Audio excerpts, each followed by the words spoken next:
In this episode, I'm going to be relentlessly optimistic.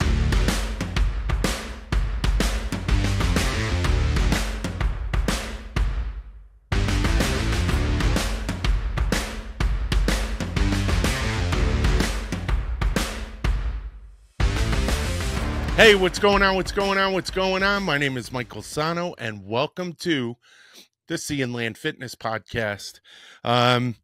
As I told you, I'm the host, Michael Sahno. This podcast is brought to you by Sea and Land Fitness. If you want to start your military fitness journey, head on over to www.sandlfit, that's sandlfit.com, and start now. All right. Hey, I did not want to make this podcast. I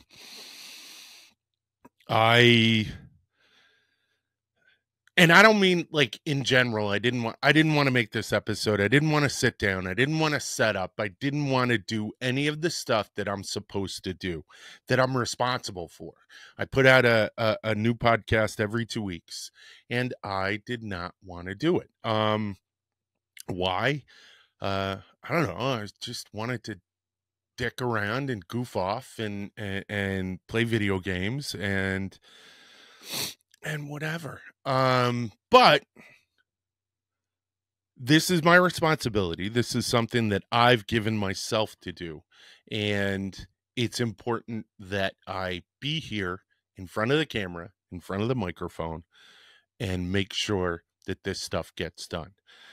Now, why am I telling you all of this? Let me have a sip of coffee, Peter Madeira. This is for you. I'm telling you this because of negative thoughts, basically. And when I say negative thoughts, I'm not talking about like the extreme negative thoughts, dark thoughts, stuff like that. I'm just saying regular negative thoughts that I use, that we all use all the time.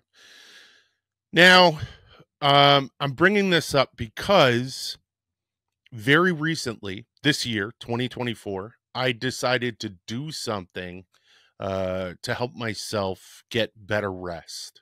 So my training volume has increased massively. I'm lifting a lot heavier weights for a lot longer, more reps, to try to get myself into shape for my upcoming fitness videos. So I have to do all these fitness videos for Sea and Land Fitness. It's about 27 of them, and then about maybe 20, 25 dialogue videos, you know, the intros telling you how, you know, to rock and how to, you know, what the training program's going to be, all that stuff. So I have a degree in applied physiology and kinesiology from the University of Florida. Go Gators. And part of that program, we took a course, strength and conditioning. And one of the things that it said in the strength and conditioning program, I'm going to need another sip. Hold on. One of the things that it said in the strength and conditioning program was athletes will be more receptive to training instruction, to training guidelines and all that from someone who is in good shape, someone who's fit. I was a little overweight. My last episode was about Wegovy and my journey there. And so I've been training for these fitness videos so that I can be the standard, so to speak, for all of you who want to go on and use our fitness programs. And you don't want to see Dumpy Mike doing 8-count bodybuilders as I'm all, you know, gassed out and out of shape. So I am making sure that I'm in the best shape that I can be, even good enough for our tier 1 program. which is the program for people who want to go to selection and stuff like that.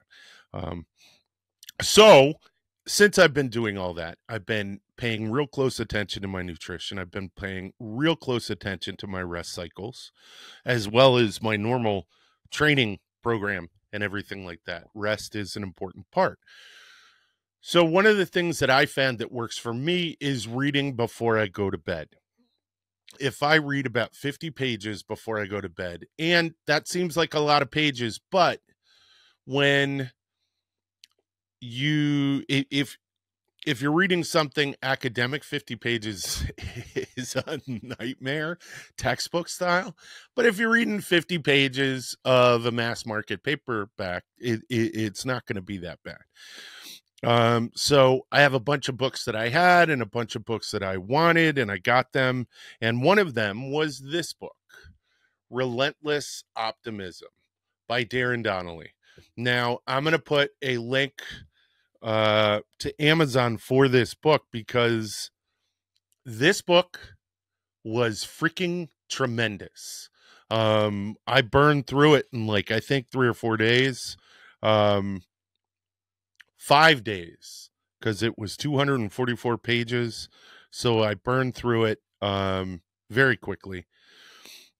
And you're going to have a couple of different types of books that you run across. And I've read all different types within this genre.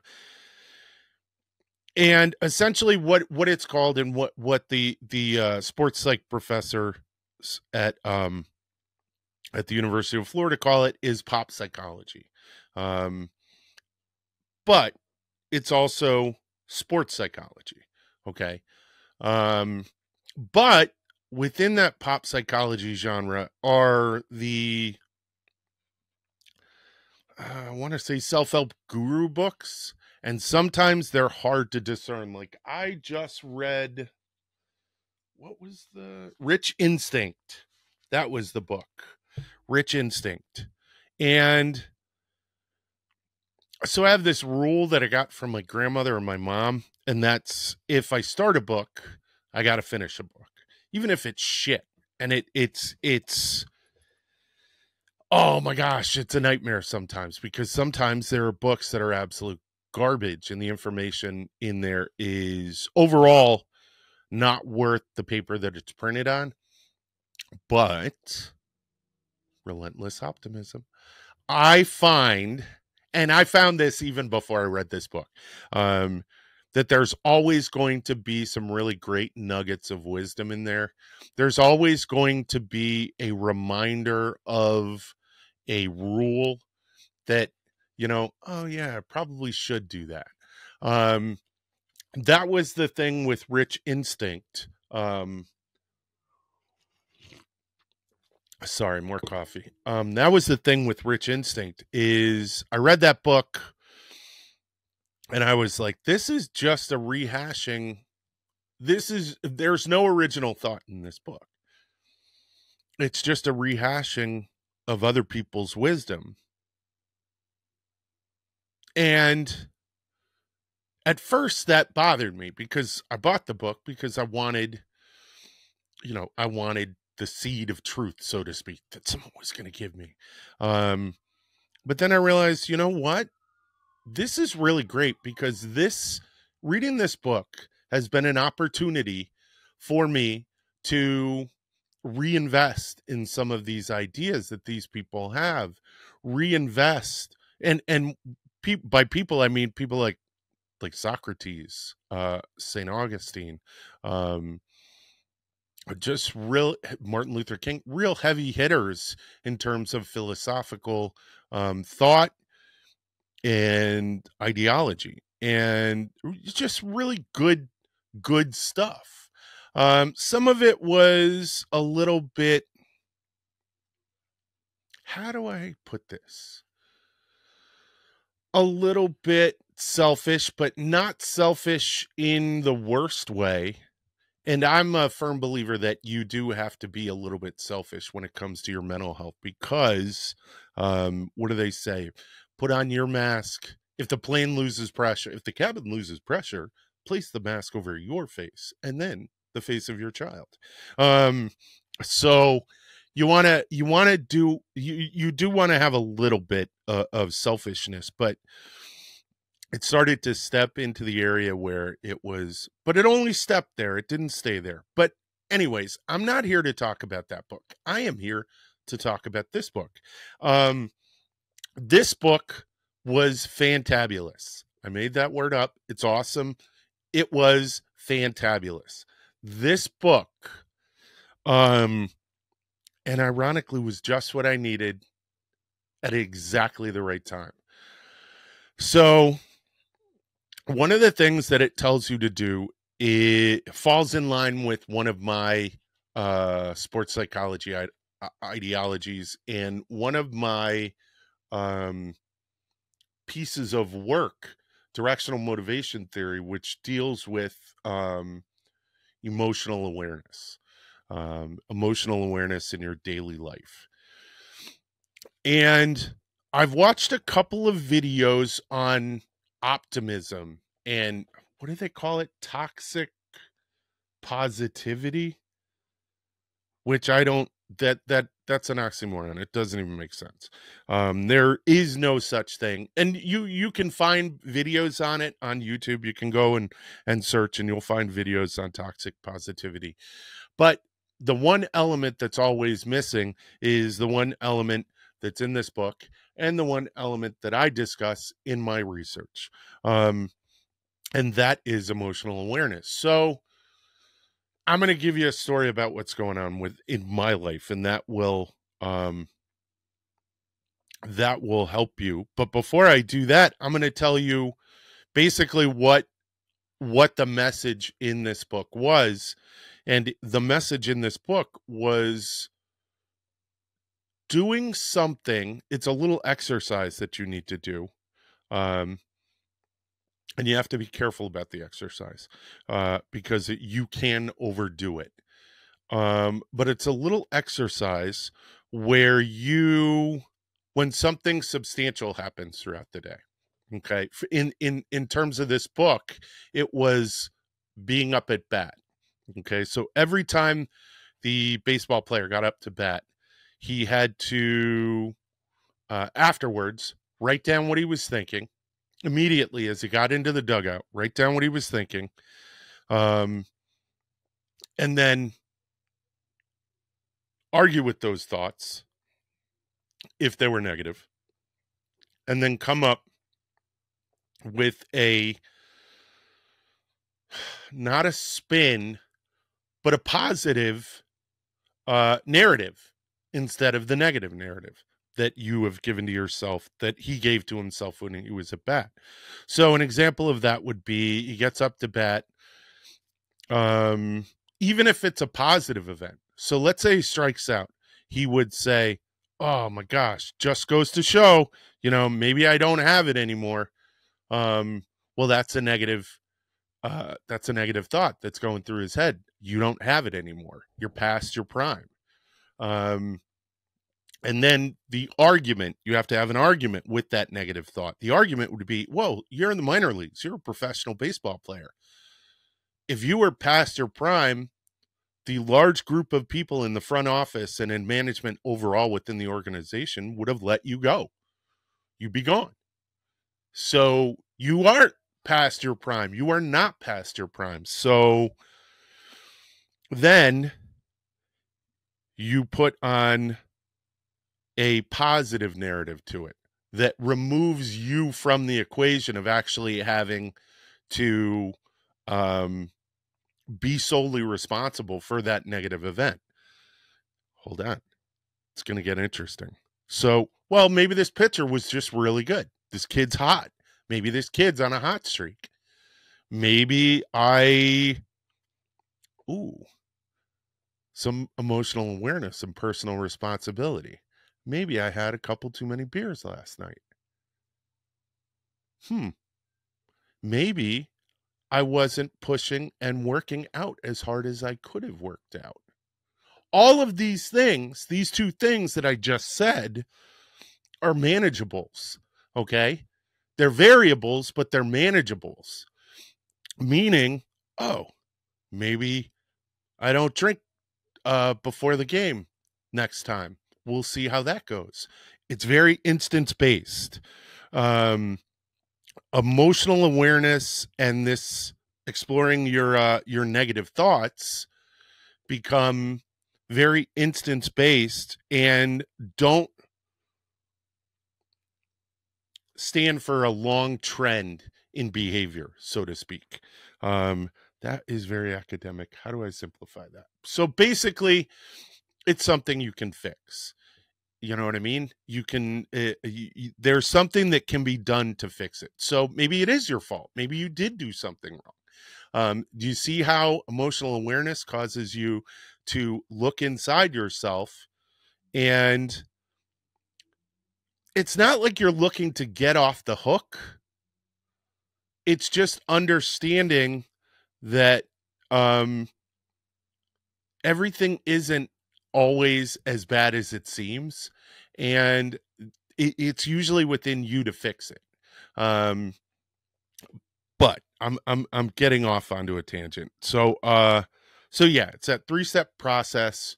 You look at what you've done, okay, during that important event. You write down the thoughts that were in your head. If those thoughts were negative, you create an argument for those thoughts. And then the third step is create a positive narrative for it. So an alternative, positive self-talk. You know what I mean? Doesn't need to be long. Could be a paragraph, could be a sentence, could be a couple of words. You know what I mean? So I'm going through that right now. I'm going to have a sip of coffee. Hold on. I actually think I'm doing a pretty crappy job of explaining this, but I hope you're getting the general gist of the idea. Now, my last episode was coming off of Wegovy. I'm off Wegovy. All right. And I got down to 264 pounds.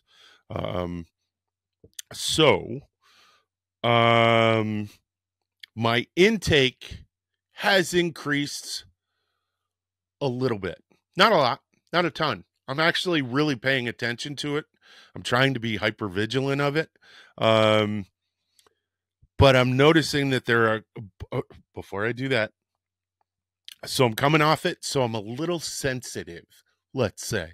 I'm a little sensitive to numbers on a scale. So I've been getting on the scale, and I'm noticing that my weight's going up. And I'm like, oh, crap. This is great. I'm a fat shit. I'm a piece of garbage. I'm eating whatever I want. No, I'm not eating whatever I want. Everything I eat goes right into fat. Doesn't matter if I diet. Doesn't matter if I exercise. These are all the negative thoughts that are going through my head. These are all of the negative daggers that are being jabbed into me by myself. So I'm like thinking to myself, son of a, I'm what? There's hopelessness. That's where I feel I am. So I catch myself because I am being super, super aware of the negative thoughts. I've been, just finished this book. So the concept of negative thoughts and self-talk is like at the forefront. So I'm actually super sensitive to the things that I'm saying to myself. So I catch myself and immediately I'm not thinking of the arguments yet, and this is what you're going to experience if you decide to go down this road and change your negative thinking. I'm noticing my negative thoughts and then having more negative thoughts. Son of a bitch, I'm having negative thoughts. I'm such a piece of garbage. I can't believe I would have all these negative thoughts. Why can't I fix it? It's just this, oh my God, cycle loop that just won't end. I catch that. I caught that almost immediately. But I thought it was funny that I'm having negative thoughts. I'm keenly aware of my capacity for negative thoughts. And then I catch myself having negative thoughts and have negative thoughts about my negative thoughts. So, anyways, I quickly decide to go into argument mode. And wouldn't you know it, I have a ton of arguments. And some of them are not valid. Well, some of them are valid, but only valid for things I shouldn't be doing. Hold on. So I have a unique condition. It might not be unique, but I know it's unique. I consider it unique because I see other people and I don't see them suffer with this. Man, I am going to be relentlessly honest on this podcast. I'll have a couple of beers. 4 is I drink Guinness. 4 is my limit for no perceived noticeable physiological effects. So if I drink 4 beers, I'm usually wake up the next day, no problem, no significant weight gain, no appetite change, nothing. I can usually just slip right in, if I do that once a week or once every 2 weeks, not a big deal. If I go to 6, I bloat almost immediately. When I wake up, I weigh about 2 to 3 pounds more. And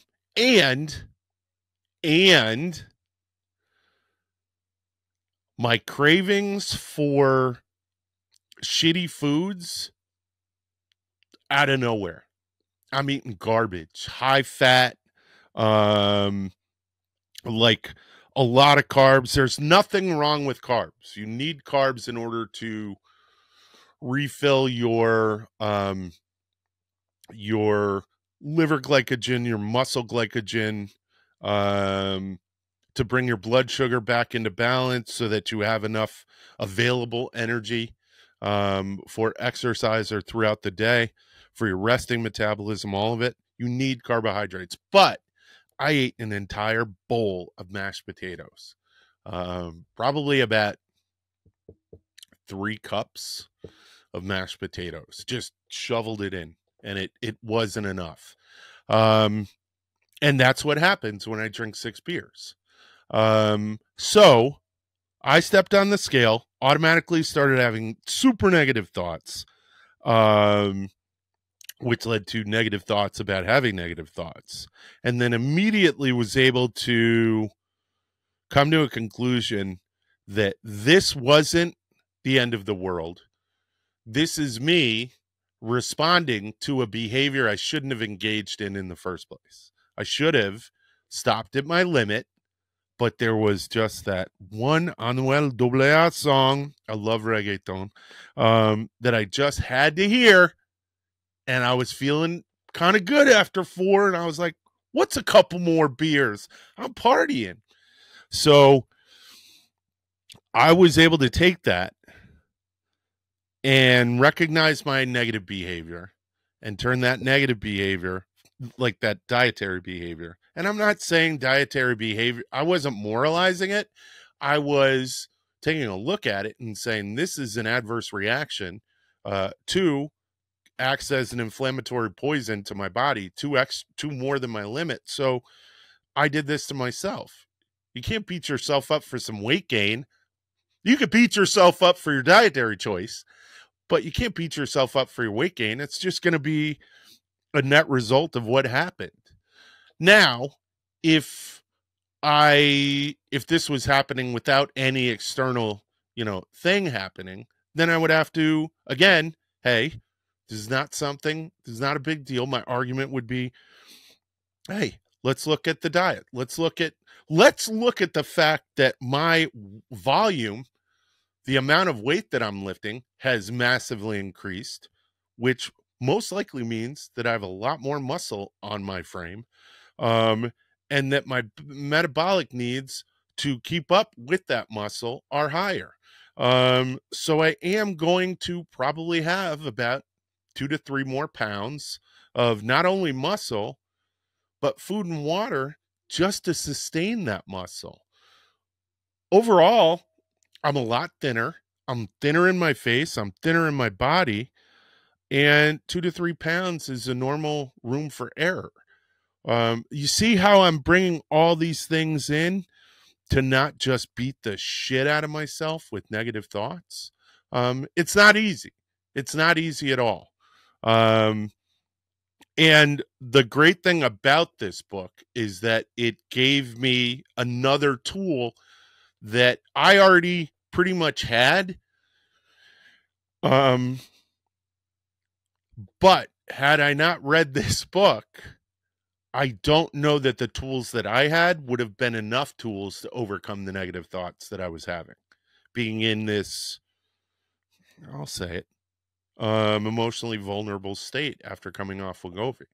There's a lot of emotion tied to my weight loss. There's a lot of emotion tied to how my body looks. And I just have to admit that, whether that's healthy or not, it is, and there's nothing I can do about it except try to work to find a balance. And that's what I'm doing by being on here and talking to you guys about this. I hope this has helped. I hope this has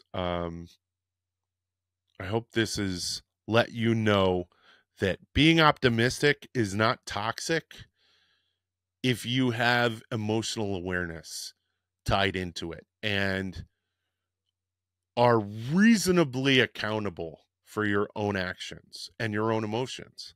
I think a lot of people get into what they call toxic positivity. I don't agree that that's a thing. You can't have toxic positivity. It just doesn't exist. Positivity is positivity. But you can have positivity without self-realization, self-actualization, which means you're doing the things that you need to do, on your own. You're engaging in behavior because of self-realization and emotional awareness. And emotional awareness is a big thing too. Like I just said, I'm in a emotionally vulnerable state. I had fear to tell you guys that, but it's an important message because there are those of you out there who also have fear. And you need to know that it's okay to have that fear. Fear keeps you alive. It's just important to push through that fear. And hey, pushing through that fear and being honest might not be painless. Most often will not be painless.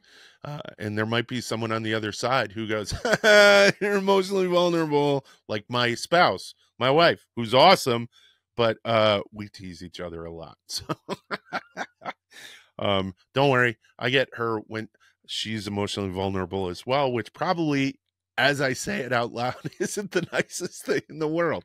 But it's all in good fun, both of us. I love her so much. She's a rock star. She's my hero. But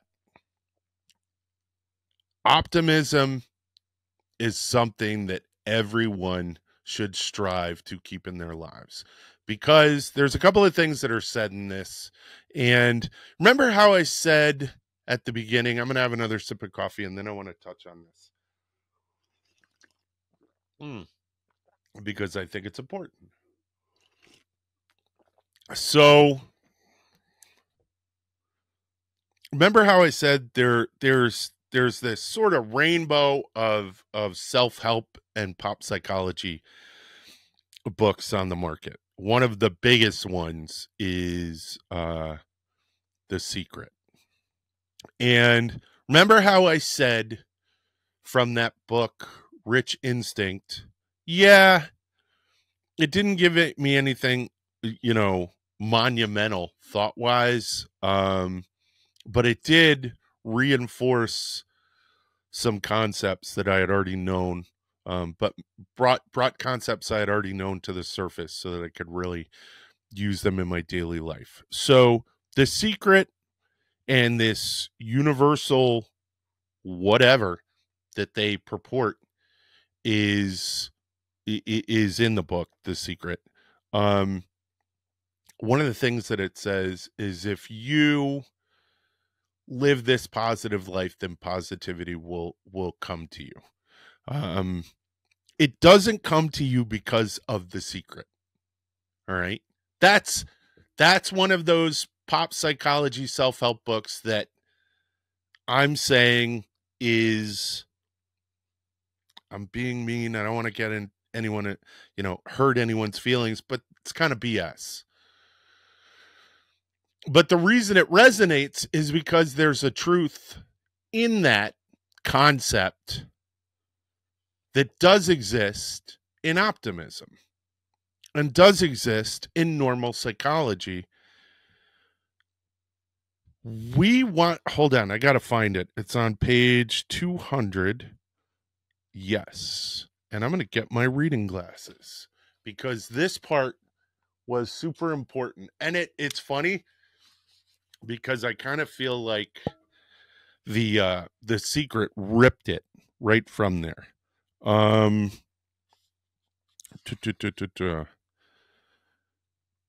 So a pessimist sucks the energy out of the room. Nobody wants to put up with somebody who's bitter and cynical all the time. Not your friends, not your teammates, not your boss, and certainly not your spouse. And the big takeaway is you don't just owe it to yourself to be an optimist. You owe it to everyone around you. And I thought about that, and I thought about how being positive makes other people want to be around you, makes other people want to engage with you, makes other people want to help you. Because if you're feeling good, other people want to feel good. Now, I know that there are a lot of people who also have the exact opposite reaction. And if you're feeling good, if they're feeling bad, they want you to know how bad they feel. And under no circumstances can you have a good time around them, because that's just not understanding of how bad their life is. You're going to run into that. But you're also going to run into a lot of people that you wouldn't have ran across. Some really great people who will have some great opportunities for you, who you can enjoy being happy with and will want to continue to be happy. So, yeah, that's it. That's all I got for you. Check out the book, Relentless Optimism. The author is Darren Donnelly. He's actually got a series. He is a sports psychology guy. He's written a couple of other books. This is part of a series. And it was a pleasant surprise. I expected it to be a book on sports psychology, but it's a story with sports psychology in it, and it was tremendous. I'm gonna do this over the course of the next couple of months as I digest more books, and I'm gonna bring the best ones onto the show and let you know about them. All right, don't forget, this podcast is brought to you by Sea and Land Fitness. So head on over to www.sandlfit, that's sandlfit.com, if you want to start your military fitness journey. If you want to go into the military, or you were in the military and want to get back into shape, I've got a bunch of great programs that are coming soon in a members area that's going to be on the site. I've got a person I went to college with, Rachel Villegas. What's up, Vigash? She's a videographer, an amazingly talented woman. She's going to be recording our videos, in the instructional videos we do. So be on the lookout for that. I'll keep you guys updated. And that's all I got for you. Take it easy. Later.